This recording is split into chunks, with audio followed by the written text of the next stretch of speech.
कहते हैं जहां चाह है वहां राह है, और इसी तरह गारनेट फाउंडेशन लेकर आ रहा है एक नया प्रोग्राम, एक नई ऊर्जा, एक नई सोच के साथ।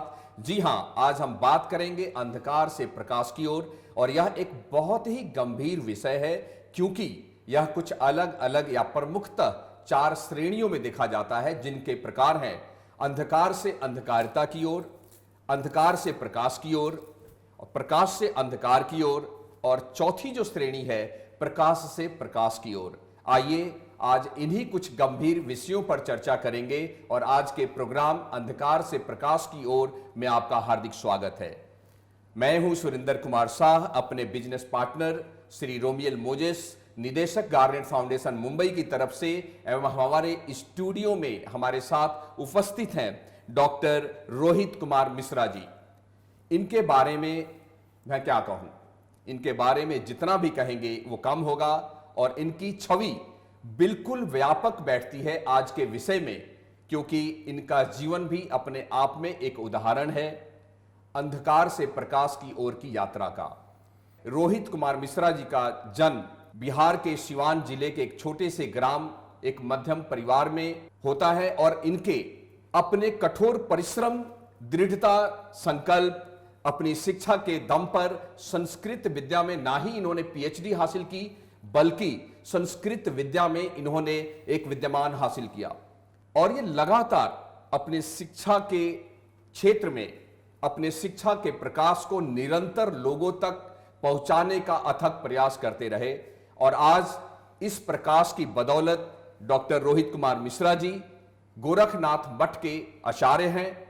इनका लगातार निरंतर सहयोग बना रहा श्री राम जन्मभूमि राम मंदिर पूजा समिति में भी। और मैं खास एक और बात बताना चाहूंगा, यह हमारा सौभाग्य भी है कि डॉक्टर रोहित कुमार मिश्रा जी हमारे मित्र हैं, सहपाठी भी हैं, और आज हम बहुत ही सौभाग्यशाली हैं कि आप जैसा गुरु हमें आज प्राप्त हुआ है, और यह हमारी विभिन्न क्षेत्रों में लगातार हमारा मनोबल बढ़ाकर निरंतर हमारा मार्गदर्शन करते रहे हैं।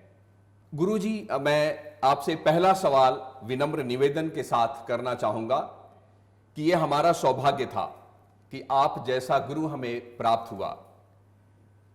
मुझे यह जानना है कि एक साधारण व्यक्ति जिसको आप जैसे गुरु के ज्ञान की पकड़ नहीं है, या उसको वहां तक पहुंच नहीं है, उसकी जिंदगी में, उस साधारण व्यक्ति की जिंदगी में एक गुरु का कितना महत्व है, या जो इंसान गुरु के ज्ञान से वंचित है उनको आप कैसे मार्गदर्शन देना चाहेंगे, वो किसकी तरफ देखे? मैं चाहूंगा आप इस पे थोड़ी रोशनी डालें, हमारे आने वाली युवा पीढ़ियों को उससे क्या सीख लेनी चाहिए और आप उसको कैसे समझाना चाहेंगे? आदिनाथ समारंभाम गोरक्षनाथ मध्यमाम अस्मदाचार्य पर्यंताम वंदे गुरु परंपराम।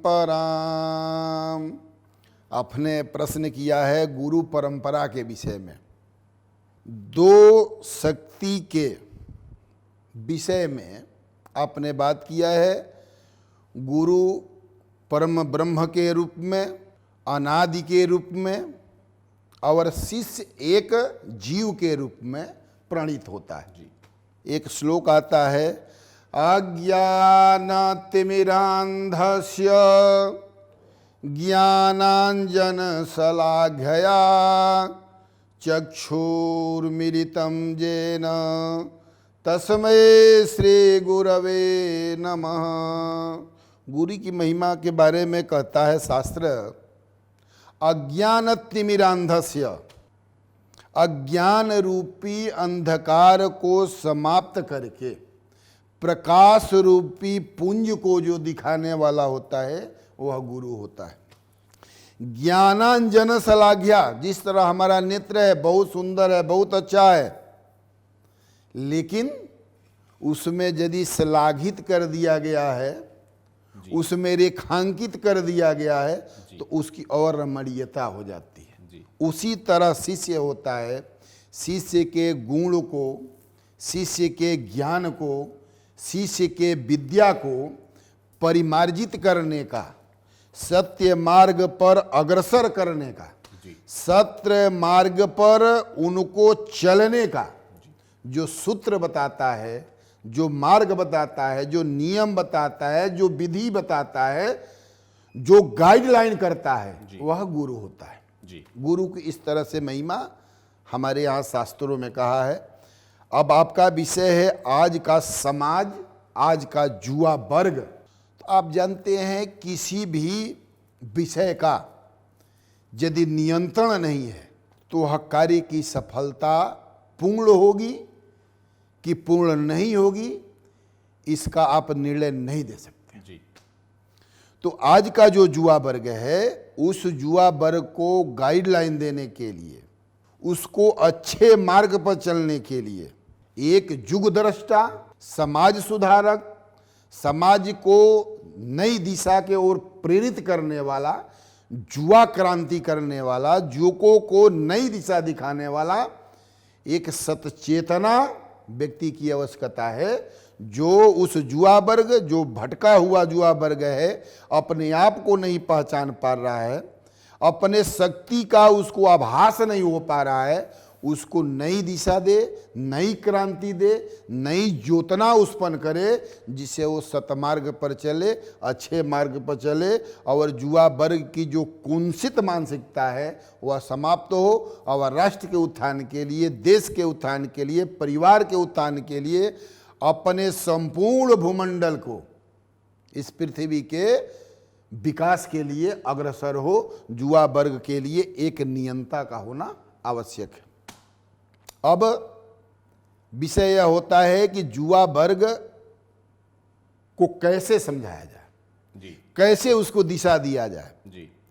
इसके लिए उस युवा वर्ग को एकीकरण करने के लिए उसको अध्यात्म से, उसको प्रैक्टिकल करा करके, उसके श्रम के द्वारा, उसके बौद्धिक विकास के द्वारा किसी भी एक अंग को, उस युवा वर्ग अगर श्रम के क्षेत्र में है तो जो भी वो जानता है, जो भी उसका ज्ञान है, उसी ज्ञान में उसको मर्मज्ञ बनाया जाए, उसका पंडित बनाया जाए, उसका ज्ञानी बनाया जाए। अगर विद्या के क्षेत्र में कार्य कर रहा है तो विद्या के क्षेत्र में उसको अग्रसर किया जाए।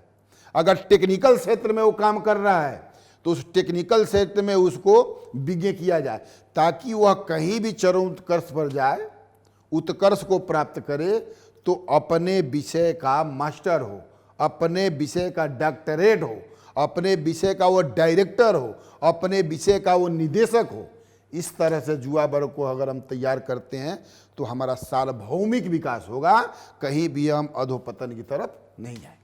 बहुत अच्छा जवाब दिया गुरुजी। काफ़ी खुशी हो रही है, प्रसन्नता भी हो रही है मुझे आपके जवाब से, क्योंकि इससे ये एक संदेश आप दे रहे हैं या देना चाह रहे हैं हमारे युवाओं को कि जरूरी नहीं है कि आप दूसरे की कार्यशैली को देख के प्रभावित हों, आप अपनी कार्यशैली को देखकर अपनी कार्य के क्षेत्र में महारत हासिल करें और उससे अपने देश की उन्नति, अपनी उन्नति, अपने परिवार की उन्नति की तरफ एक रास्ता अपनाएं।